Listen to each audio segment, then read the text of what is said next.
প্রদীপ রঙ্গনাথন লাভ today ছবি দিয়ে নিজের নাম তৈরি করেছিলেন। তিনি ড্রাগন নামে আরও একটি ছবি নিয়ে ফিরে এসেছেন।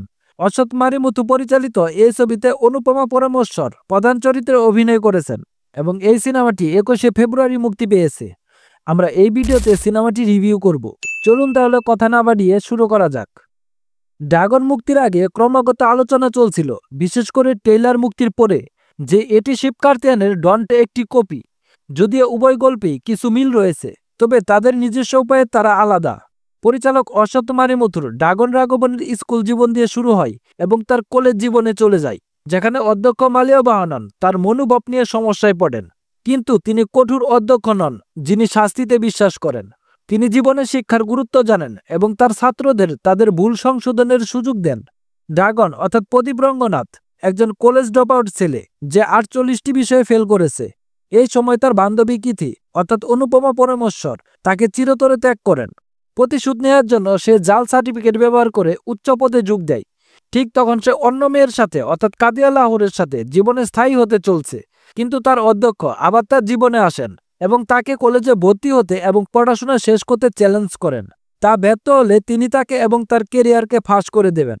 আর কোনো বিকল্প না পেয়ে ড্রাগন আবারও কলেজে প্রবেশ করে এবং সে জীবনে কি সফল হয় বা তার পড়াশোনা শেষ হয় কিনা, এটাই সিনেমাটির মূল গল্প। এবং এই গল্পটি জানতে হলে আপনাকে পুরা সিনেমাটি দেখতে হবে। প্রদীপ আবারও একটি শক্তিশালী অভিনয় পরিবেশন করে নিজেকে প্রমাণ করেছেন। তার উপস্থিতি, উত্তেজনাপূর্ণ অভিনয় এবং চূড়ান্ত পর্বে আবেগপূর্ণ অভিব্যক্তি প্রশংসনীয় ছিল। অনুপমা পরমেশ্বর একটি পরিণত চরিত্রে অভিনয় করেছেন এবং ভালো অভিনয় করেছেন।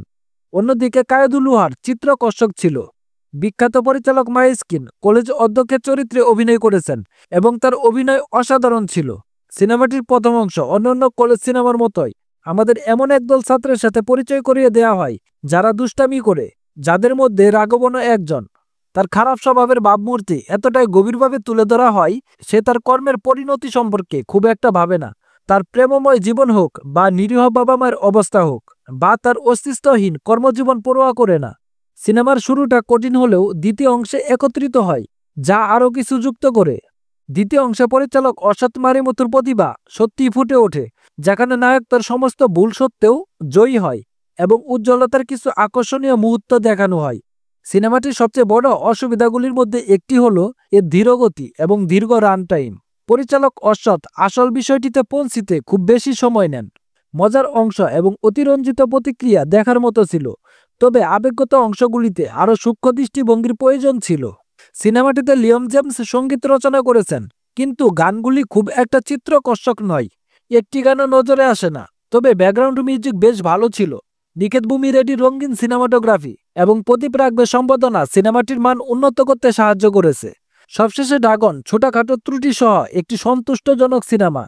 সুবিধাজনক লেখা সত্ত্বেও চিত্রনাট্যের কিছু আকর্ষণীয় মুড এবং বাক গল্পটিকে এগিয়ে নিয়ে যায়। পরিচালক অসৎ মারিমুথু একটি ভারী প্রচারমূলক কিন্তু অত্যন্ত বিনোদনমূলক ছবি তৈরি করেছে। এই সিনেমাতে অনেক বার্তা রয়েছে, যেমন বাবা মাকে সম্মান করা, সঠিক শিক্ষার গুরুত্ব, জীবনের বাস্তবতা বোঝা, কঠিন সময়ে ক্ষমা চাওয়া, মিথ্যার স্বাচ্ছন্দ্যের ওপর সত্যর শক্তি এবং রং দে বাসন্তী থেকে আমির খানের ব্যাখ্যা।